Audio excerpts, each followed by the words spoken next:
नरोत्तमं चैव नरोत्तमं देवीं सरस्वतीं व्यासं ततो जयमुदीरये।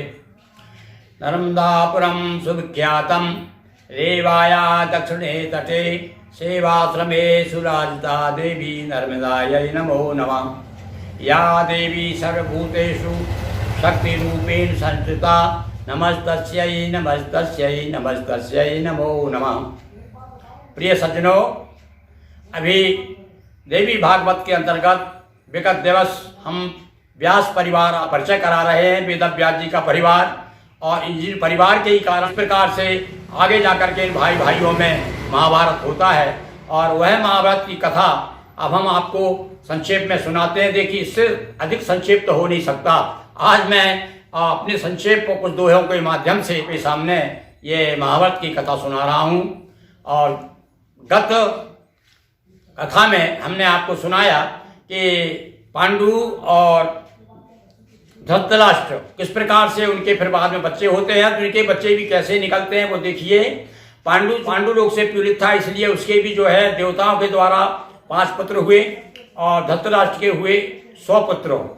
अब ये आपस में भाई भाई तो थे, पर ये भाई भाई कहने को थे, पर दुश्मन से ज्यादा भी दुश्मन थे। देखिए, अब ये प्रसंग मैं आपको सुना रहा हूं, कहां तक का किस प्रकार से महाभारत होता है। 100 सुत थे धृतराष्ट्र के और पांडु के थे 5, और 5 सभी थे स्वर्णवत और कौरव निकले कांच। कहने को थे ये सब भाई, रहे न बन कर भाई भाई। केवल कहने को थे। पांडव में थे बड़े युधिष्ठिर, यो अर्जुन धनुधर भीम गदाधर, नकुल और सहदेव भ्रातृवर, मिलकर 5 रहे परस्पर। हाँ, इन 5 में बड़ी एकता थी, ये बात जरूर थी। और 100 में प्रमुख रहा दुर्योधन, वैसा ही निकला दुशासन। ये कौरव जो कहलाते हैं, ये 100 भाई धृतराष्ट्र के जो पुत्र थे, ये कौरव बिल्कुल विपरीत थे पांडवों के। मतलब धर्म का रूप था तो दूसरा अधर्म का रूप था। पांडव ने मांगा अधिकारा, किया न दुर्योधन स्वीकारा। अब पांडु के मरने के बाद में धृतराष्ट्र राजा हुए, किंतु जब ये भाई बड़े हुए, पांचों भाई पांडव बड़े हुए, अब इन्होंने जब अपना अधिकार मांगा तो दुर्योधन, आप सभी जानते हैं दुर्योधन ने क्या कहा था कि 1 सुई की नोक की बराबर आपको जमीन नहीं दूंगा, और यदि तुम में दम हो तो लड़कर ले लो। और भैया वही बात हुई, उसके कारण ही 18 दिन का महाभारत हुआ।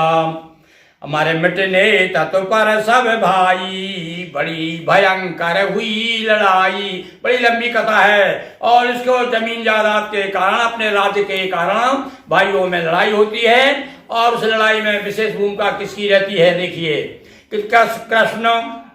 कृष्ण सारथी बन कर आए, सत्य न्याय को विजय दिलाए, और अंत में सत्य की जीत होती है।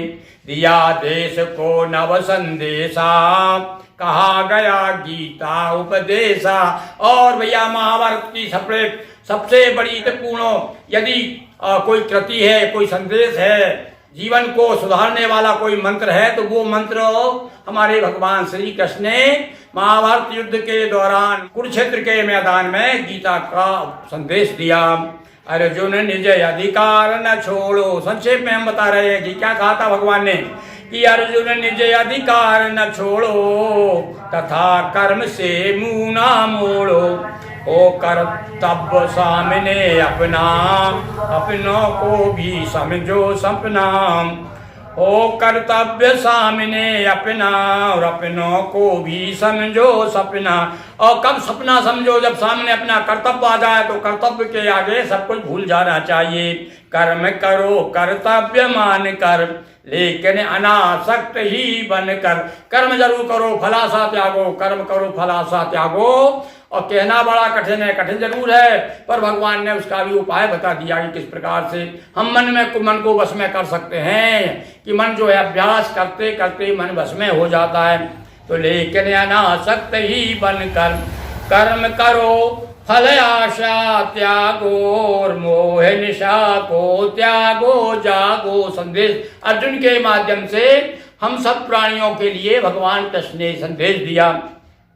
और इस प्रकार से भैया महाभारत का युद्ध होता है। रचा व्यास ने अलग पुराना, जिसे महाभारत जग जाना। और ये 18 दिन का जो युद्ध हुआ था वो महाभारत नाम के महाकाव्य के रूप में बड़ा प्रसिद्ध ग्रंथ है महाभारत।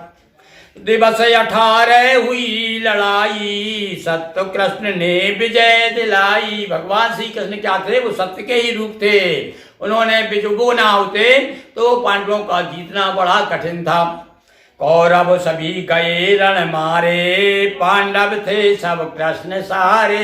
भगवान श्री कृष्ण की भक्ति, भगवान श्री कृष्ण के संबल के कारण पांडव ही हुए। और उस समय विजय होने के बाद में आखिरी तक कौरवों ने पांडवों का विनाश करना चाहा। अंत तक यहाँ तक कथा आती है कि भैया अभिमन्यु तो मारा ही गया, आप सब जानते किस प्रकार से धोखे से मारा अर्जुन के पुत्र को। किंतु जो अर्जुन का जो पौत्र था, जो उत्तरा के गर्भ में था, उसे भी मारने के लिए अश्वत्थामा ने छल नहीं छोड़ी। रहा उत्तरा गर्भ में अभिमन्यु का अंश, नृपति परीक्षित नाम से हुआ सुचर्चित वंश। भगवान श्री कृष्ण की कृपा से और उत्तरा का गर्भ रक्षित हुआ। और जब वो रक्षित हुआ इसलिए जो बच्चा हुआ उसका नाम परीक्षित रखा गया। ऐसी विसंगति आ गई कि वो अभी अधिक दिनों तक राज नहीं कर पाए। क्या सभी जानते हैं कि 7 दिनों के लिए गई थी उनको, 7 दिनों की, कि 7 दिन में ये तुमको एक सर्प आकर के डस लेगा। वो कथा भी आप सभी जानते हैं, भागवत और नियमित रूप से आप सभी सुनते हैं, इसलिए मैंने संक्षेप में बताया कि सर्प दंश से परीक्षित नृपति हुआ जबवंत, और सुत जन्मे जय कराया देवी भागवत ग्रंथ। यह जो देवी भागवत ग्रंथ है इसलिए इनकी कथा सुनाई जा रही है। आप समझ में आया ना आपके, ये कथा क्यों सुनाई जा रही है इनके लोग देवी भागवत में महाभारत की? इसलिए कि बाद में जो परीक्षित था, परीक्षित जब दिवंगत हो गए तो उनकी गति को सुधारने के लिए देवी भागवत जन्मेजय ने अपने यहाँ पर देवी भागवत पुराण कराया। और उसके बाद में परीक्षित को जो है सदगति प्राप्त हुई। जगदम्बा की कृपा से हुआ दूर सब शोक। और ये परीक्षित जो था, परीक्षित का भी पुत्र जो है जन्मेजय हुआ, और जन्मेजय ने यज्ञ कराया और बाद में यज्ञ भी नाग यज्ञ कराया उसने। अब वो आगे कथा हम आपको कल सुनाएंगे, किस प्रकार से जन्मेजय ने नाग यज्ञ कराया, यह कथा हम आपको कल सुनाएंगे। आज तो केवल इतनी ही कि जगदम्बा की कृपा से हुआ दूर सब शोक। बहुत ज्यादा दुखी थे जन्मेजय अपने पिताजी के जाने से। जब उन्होंने देवी भागवत ग्रंथ पारायण किया, उनकी पूजन की और ब्राह्मणों को भोजन कराया, दान दक्षिणा दी, तब जाकर के उनका शोक दूर हुआ। जगदम्बा की कृपा से हुआ दूर सब शोक, बरस रही माँ की कृपा पीले भरो भरो। बोलिए दुर्गा जी की जय, बोलिए दुर्गा महारानी की जय। हाँ, एक निवेदन और हम आपको चलते चलते कर रहे हैं। आपने यदि हमारा चैनल पहली बार आप देख रहे हैं तो इसे सब्सक्राइब जरूर कीजिए। और यदि आपने नियमित इसके जो है दर्शक हैं तो इसे लाइक कीजिए, शेयर कीजिए, ताकि हमें उसका अधिक से अधिक संबल प्राप्त हो। और हम आपको नई नई कथाएं, अभी देवी भागवत की आप ये तो सुनी सुनाई कथाएं, इसलिए हम संक्षेप में सुना रहे हैं। अच्छी अच्छी कथाएं आएंगी भगवती की, ऐसी कथाएं जिन्हें पहली बार आप सुनेंगे। तो आपसे एक बार फिर हम आग्रह करते हैं कि इसे लाइक कीजिए, शेयर कीजिए, और एक बार हमारे साथ आप सब मिलकर के फिर बोलिए, बोलिए दुर्गा महारानी